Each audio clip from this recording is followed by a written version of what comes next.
ఈ నల్లధనం తీసుకొస్తున్నాం, తర్వాత 2 కోట్ల మందికి ఉద్యోగాలు ఇస్తాం, 15 లక్షల రూపాయలు డిపాజిట్ చేస్తాం, ఇలాంటి ప్రామిసులు చేసి పెట్రోల్ ధర తగ్గిస్తాం, ఈ డాలర్ ధర తగ్గిస్తాం, రూపీ వాల్యూ పెంచుతామని చివరకు అంటే సెకండ్ టైం ఎన్నికల్లో కూడా కేవలం పబ్లిక్ ఇచ్చింది అక్షింతలు మాత్రమే రామ మందిరానికి సంబంధించి.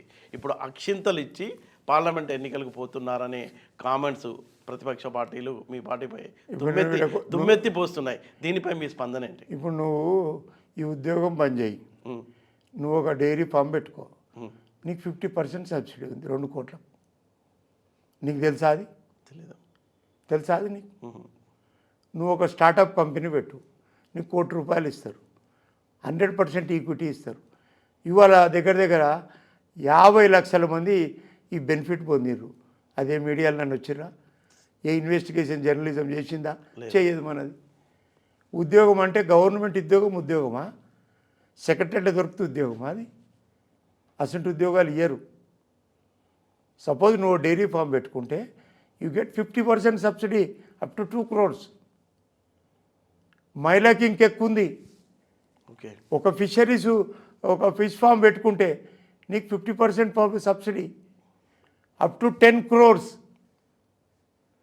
ఒక స్మాల్ స్కేల్ సెటప్ పెడితే ఉన్నది. నువ్వు 10th పాస్ అయిన నుంచి పీజీ దాకా ప్రతి వాడికి స్టార్టప్ కంపెనీస్కు 1 crore ఇస్తారు. కొన్ని లక్షల మంది పెట్టుకుర్రు.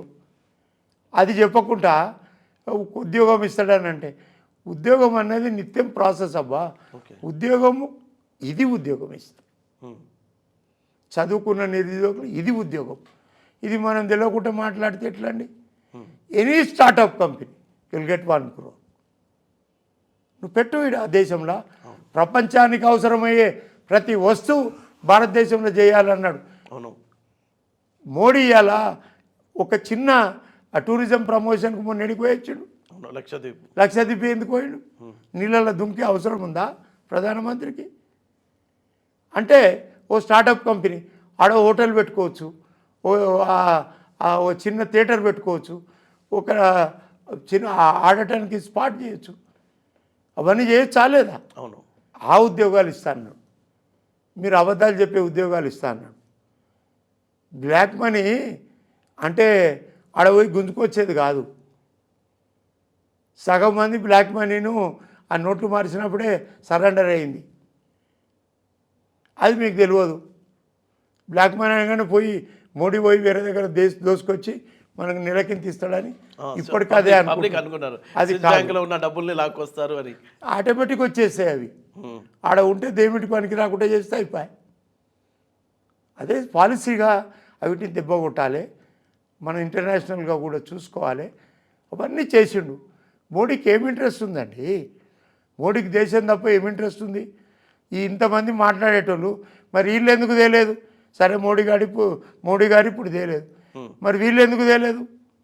అక్కడ ఉన్నాయని మీరు అంటున్నారు కదా, మరి ఎందుకు తేలే? 50 ఏళ్ళు పరిపాలన ఇచ్చిన వాళ్ళు అప్పుడేంది గోరెకాళ్ళు దొక్కుతురా? ఏం పని చేస్తుర్రా? అప్పుడు ఇంతమంది నిరుద్యోగులు ఉంటే ఎందుకు స్టార్టప్ కంపెనీ ₹1 కోటి ఇవ్వలే? ఎందుకు చెప్పలేదు?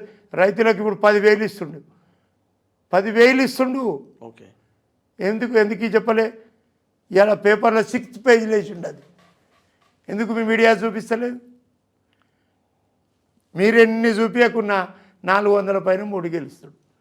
ప్రజలు నువ్వు చూపిస్తే రియాక్ట్ కారు, వాళ్ళు లాభపడితే రియాక్ట్ అవుతారు. దానివల్ల అవుతారు. ఇవాళ ప్రపంచంలోనే భారతదేశం అంటే అమ్మ అనే స్టేజ్కి రావడానికి కారణం మోడీ గారు కాకుండా ఇంకెవరు అన్నారా? అవును. ఎవడన్నా కేంద్ర చేసినా మన దేశాన్ని? అవును. ఇప్పుడు ఎట్లుంది? అవును, ఎక్కడ వేసి పడేస్తున్నారు కదా. ఎక్కడ ఉగ్రవాదులు ఎక్కడ కెనడాలో దాక్కున్నా, పాకిస్తాన్లో దాక్కున్నా, ఆఫ్ఘనిస్తాన్లో దాక్కున్నా వాడు ఎవడో వస్తాడు, చంపేస్తాడు, అయిపోతుంది. ఎట్లా చేస్తుండు? దాని గురించి నేను చెప్తే బాగుండదు. అవును. ఎట్లా చేస్తుండు? అది మోడీ ప్రభుత్వం. ఓకే, తెలుసుకోవాలి మీరు. నిరుద్యోగులను అడ్రస్ చేయాలన్నది మా విధానము. ఉగ్రవాదులు అనేవాళ్ళు ఎక్కడ ఇతర దేశాల్లో దాక్కున్నా వాడు ఉండలేడు. అంతే ఉండలేడు, అంతే. తెలిసింది కదా. అవును. అది మోడీ. ఆ మోడీ లెక్క పనిచేసేవాడే కిషన్ రెడ్డి. ఈయన కూడా కోన్కిస్క కొట్టం కేసీఆర్. వీడు తాగుపోతాడు, ఫాములా ప్రజలను దోసినోడు.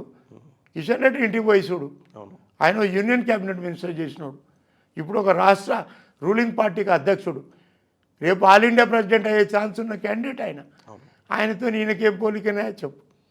పోల్చితే కూడా సమకాలికులతో పోల్చాలి. ఓకే. పోల్చకుండా మీరు చెప్తే ఎట్లా చెప్తా నేను? It's wrong. Is a great leader, is a dynamic leader, is a mass leader. సామాన్యుల పక్షాన్ని నిలబట్టు. ఓడిపోయిన అట్నే ఉంటాడు, గెలిచిన అట్నే ఉంటాడు ఆయన. నువ్వు ప్రధానమంత్రి ఇచ్చినా మోడీ లెక్కనే ఉంటాడు ఆయన. అవును. అట్లా చూడు నాయకుడు. మన తెలంగాణలో ఉంటాడు. మనం గౌరవపడాలి, కానీ మనమే యూట్యూబ్లలో పెట్టి ఆయన గౌరవం పొడగొట్టి ఆయనకి ఏదైనా అది చేయటం మంచి పద్ధతి కాదు. చేస్తున్న వాళ్ళు అంత ఈజీ కాదు. మేము కూడా ఆలోచిస్తున్నాం దానికి ఆల్టర్నేట్.